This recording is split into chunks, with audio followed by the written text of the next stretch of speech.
Hello दोस्तों, welcome to S Y के creator. अब ये एजुकेशनल हब में आपका हाथ जोड़ के स्वागत है।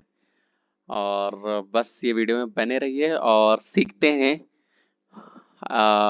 कुछ नई नई चीज़ें। ठीक है, तो सबसे पहले मैं बात करता हूँ कि अब तक हमने समझा सॉफ्टवेयर इंजीनियर क्या होता है और फ्रंट एंड बैक एंड का डिफरेंस क्या होता है ना।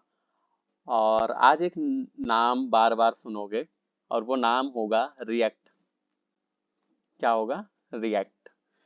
लेकिन सवाल ये है कि रिएक्ट है क्या। सबसे पहली बात कि रिएक्ट है क्या। तो जल्दी से शुरू करते हैं, प्ले चलते हैं आपको पार्ट 1 की तरफ, है ना। जैसा कि मैं आपको बताता हूँ हर बार पार्ट्स क्रिएट करता हूँ। ठीक है, तो पार्ट 1। Okay, part 1। आज का हमारा पार्ट 1 क्या आने वाला है कि रिएक्ट का सिंपल मतलब। रिएक्ट का सिंपल मतलब। ठीक है, अब रिएक्ट का सिंपल मतलब। तो रिएक्ट कोई प्रोग्रामिंग लैंग्वेज नहीं है। अगर आप सोच रहे हो कि रिएक्ट कोई प्रोग्रामिंग लैंग्वेज है, तो रिएक्ट कोई प्रोग्रामिंग लैंग्वेज नहीं है। जैसे HTML CSS Python Java Ruby C sharp, तो ये जो लैंग्वेजेस होती हैं, है ना, तो रिएक्ट ऐसी कोई प्रोग्रामिंग लैंग्वेज है ही नहीं। रिएक्ट एक फ्रंट एंड लाइब्रेरी है। क्या है? रिएक्ट एक फ्रंट एंड लाइब्रेरी है। मैं लिख देता हूँ ताकि आपके दिमाग में रहे। रिएक्ट क्या है? रिएक्ट एक रिएक्ट एक फ्रंट एंड लाइब्रेरी है। लाइब्रेरी, ठीक है।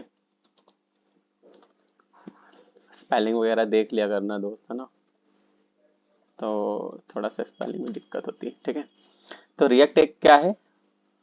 Front end library. ये बात ध्यान में अपने दिमाग में डाल लो, अच्छे से ध्यान में रख लो। अब रिएक्ट का काम होता है स्क्रीन बनाना और अपडेट्स करना। रिएक्ट का काम होता है स्क्रीन को बनाना और अपडेट्स करना। जो चीज यूजर देखता है रिएक्ट वही कंट्रोल करता है। ठीक है, इतनी बात समझ में आती है। रिएक्ट क्या है? सबसे पहले रिएक्ट एक फ्रंट एंड लाइब्रेरी है। रिएक्ट का काम होता है स्क्रीन बनाना और अपडेट्स करना। तो जैसे कोई सी वेबसाइट है, आप उसको विजिट कर रहे हो, है ना, तो जो आपको स्क्रीन बनी हुई दिख रही है ना, बनी हुई दिख रही है, तो बस वही है रिएक्ट। और उसको बनी हुई दिख रही है और वो ऑन द मोमेंट अपडेट भी हो रही, सेम टाइम पे अपडेट भी हो रही है। आने वाले वीडियो में हम और इसको डिटेल में समझेंगे। अभी मैं आपको इतना बता रहा हूँ, इतना ही समझो कि रिएक्ट का काम होता है स्क्रीन बनाना और उसको अपडेट करना।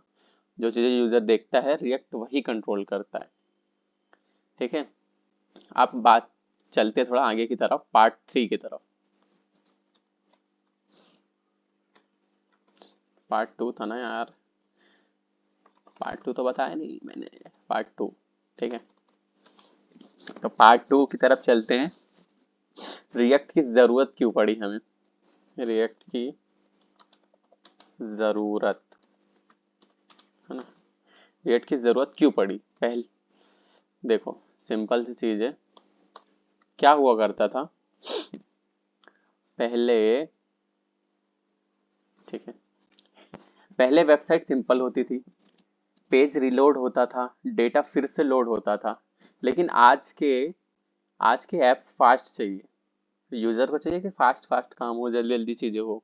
तो रिएक्ट इसलिए आया है क्योंकि फास्ट यूआई बनाती है। रिएक्ट रिएक्ट क्या करती है? फास्ट यूआई बना के देती है। रिएक्ट सिर्फ वही पार्ट अपडेट करता है जहाँ चेंजेस होते हैं, जहाँ चेंज होता है। ऐसा नहीं कि पूरा का पूरा पेज अपडेट करता है। रिएक्ट की यही खास बात होती है। क्या खास बात होती है? लिख लो, दिमाग में बैठा लो। रिएक्ट सिर्फ वही पार्ट को अपडेट करता है, को अपडेट अपडेट करता है ना, जहाँ चेंजेस होते हैं, जहाँ चेंज होता है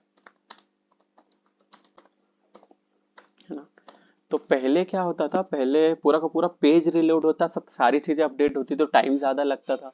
अब रिएक्ट फास्ट इसलिए है क्योंकि वो उसी पार्ट को अपडेट करता है जहाँ पे चेंज होता है। ठीक है, तो ये मेन चीज थी। अब पार्ट 3 की तरफ बढ़ते हैं। ठीक है, पार्ट 3। पार्ट 3 में हम समझेंगे रिएक्ट के कुछ कंपोनेंट्स होते हैं। रिएक्ट के कंपोनेंट, कंपोनेंट कॉन्सेप्ट, रिएक्ट के कंपोनेंट के कॉन्सेप्ट को समझेंगे हम, है ना। तो रिएक्ट में हम पूरी वेबसाइट एक साथ नहीं बनाते। रिएक्ट में हम पूरी वेबसाइट एक साथ नहीं बनाते, हम वेबसाइट को छोटे छोटे पार्ट्स में तोड़ देते हैं। इन पार्ट्स को ही हम कंपोनेंट कह देते हैं। ठीक है, तो बटन, जैसे बटन एक कंपोनेंट हो गया, फॉर्म एक कंपोनेंट हो गया, हेडर एक कंपोनेंट हो गया, है ना। तो मैं लिख देता हूँ इन पार्ट्स को, लिख देता हूँ इन पार्ट्स के, किन के पार्ट्स को, ये भी तो ध्यान रखना है आपको। वेबसाइट, जैसे जो वेबसाइट होती है ना, वेबसाइट, है ना, तो वेबसाइट को छोटे छोटे पार्ट में तोड़ना, और वेबसाइट को जब छोटे छोटे पार्ट्स में तोड़ते हैं तो इन पार्ट्स को हम क्या कह देते हैं, पार्ट्स को कंपोनेंट कह देते हैं, कंपोनेंट। ठीक है, ये बात दिमाग में डाल लो अच्छे से। तो बटन एक कंपोनेंट हो गया, बटन, बटन एक कंपोनेंट हो गया, कंपोनेंट। ठीक है, फॉर्म एक कंपोनेंट हो गया,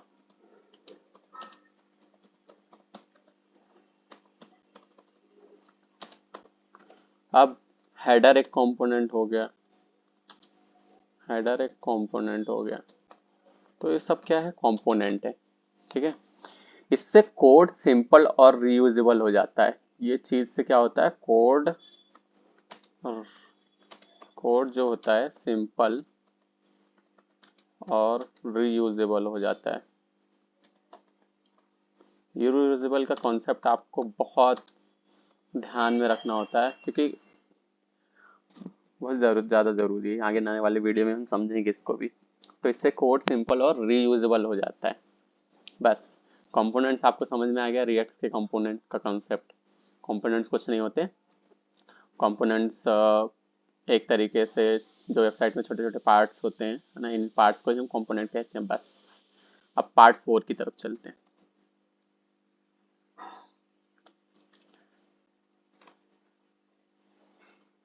अब बात आती स्टेट की। रिएक्ट में स्टेट्स होते हैं,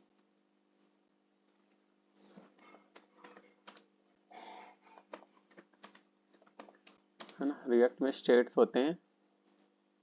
तो मैं स्टेट का सिंपल आइडिया देने वाला हूं आपको। स्टेट का सिंपल ये आइडिया कि अब एक इंपॉर्टेंट चीज समझो।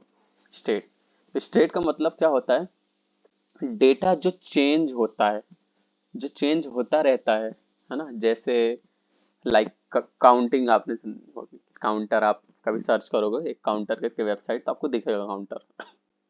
तो चेंज होते रहता है, 1 2 3 4 5 6 फॉर्म का डेटा। हर इंसान आएगा और अलग अलग तरीके से फॉर्म भरेगा, लॉगिन स्टेटस जो होते हैं वो अलग अलग होंगे। तो ये सब चीजें क्या है, इन्हीं को हम क्या बोल देते हैं, स्टेट्स बोल देते हैं। तो रिएक्ट ऑटोमेटिकली क्या करता है, स्क्रीन को अपडेट कर देता है।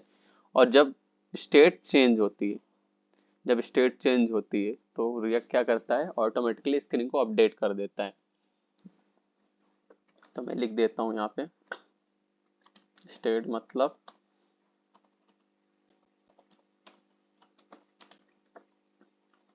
डेटा जो चेंज होता रहता है, जैसे काउंट। ठीक है, फिर फॉर्म का डेटा, फिर लॉगिन स्टेटस। ठीक है, ये है। ठीक है, तो रिएक्ट क्या करता है, रिएक्ट ऑटोमेटिकली स्क्रीन को अपडेट कर देता है जब स्टेट चेंज होती है। अब इतनी बात आपको अगर समझ में आ गई होगी तो अब चलते हैं पार्ट 5 की तरफ। पार्ट 5 क्या है आप समझते हैं। तो पार्ट 5 में हम बात करेंगे रिएक्ट बैकएंड नहीं होता है। बहुत सारे लोगों को ये लगता है कि रिएक्ट बैकएंड है, तो रिएक्ट बैकएंड नहीं होता। ठीक है, ये बहुत लोगों को कंफ्यूज करता है, रिएक्ट बैकएंड नहीं है। रिएक्ट डेटा नहीं सेव करता है, रिएक्ट कोई डेटा सेव नहीं करता। रिएक्ट कोई डेटा सेव नहीं करता है, दिमाग में डाल लो, लिख देता हूँ। रिएक्ट कोई डेटा सेव नहीं करता। ठीक है, तो क्या करता है रिएक्ट, सॉरी, रिएक्ट बैकएंड से एपीआई के थ्रू डेटा मांगता है। रिएक्ट का काम क्या होता है, रिएक्ट क्या करता है, बैकएंड से कनेक्ट होता है। रिएक्ट बैकएंड से एपीआई एपीआई के थ्रू डेटा मांगता है। ठीक है, तो बैकएंड अलग होता है, रिएक्ट अलग होता है, दोनों चीजें अलग अलग होती है। बैकएंड डिफरेंट है और रिएक्ट डिफरेंट है। ठीक है, ये बात ध्यान रखना। इतनी बात समझ में आती है तुम्हें। अब बढ़ते हैं पार्ट 6 की तरफ, है ना। बहुत बेसिक तरीके से समझा रहा हूँ, आपको समझ में आना चाहिए, है ना। छोटे छोटे डिफरेंसेस जो आपके इंटरव्यू में भी काम आ सकते हैं, है ना। रिएक्ट कोई डेटा सेव नहीं करता है, ये बात पता होना चाहिए। रिएक्ट अगर रिएक्ट क्या करता है, बैकएंड से एपीआई के थ्रू डेटा को मांगता है, एपीआई के थ्रू। बैकएंड डिफरेंट होता है, रिएक्ट डिफरेंट होता है, ये बात ध्यान रखें। तो पार्ट 6 में हम बिगिनर्स की बात करेंगे, जैसा हम हमेशा करते हैं। बिगिनर्स के लिए सच बता देता हूँ। बिगिनर्स, बिगिनर्स हैं के लिए सच। ठीक है, अगर तुम बिगिनर हो और रिएक्ट देख के डर लग रहा है तो ये बिल्कुल नॉर्मल है। सबसे पहले ये बात दिमाग में डाल लो, बहुत नॉर्मल है।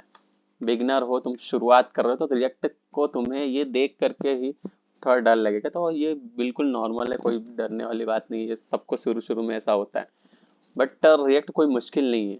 रिएक्ट सिर्फ जावास्क्रिप्ट का स्मार्ट यूज करता है, या फिर बोल सकते हैं रिएक्ट जावास्क्रिप्ट का एक स्मार्ट यूज है ना। स्लो सीखेंगे लेकिन स्ट्रांग बनेंगे। ठीक है,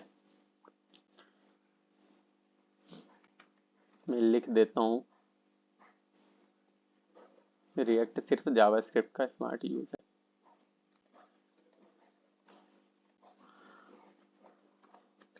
रिएक्ट सिर्फ जावास्क्रिप्ट का स्मार्ट यूज है। ठीक है, बस। अब पार्ट 7 की तरफ चलते, या फिर बोल सकते हैं कि एंडिंग अपनी। ठीक है, तो नेक्स्ट स्टेप में क्या होगा, नेक्स्ट स्टेप में क्या होगा, नेक्स्ट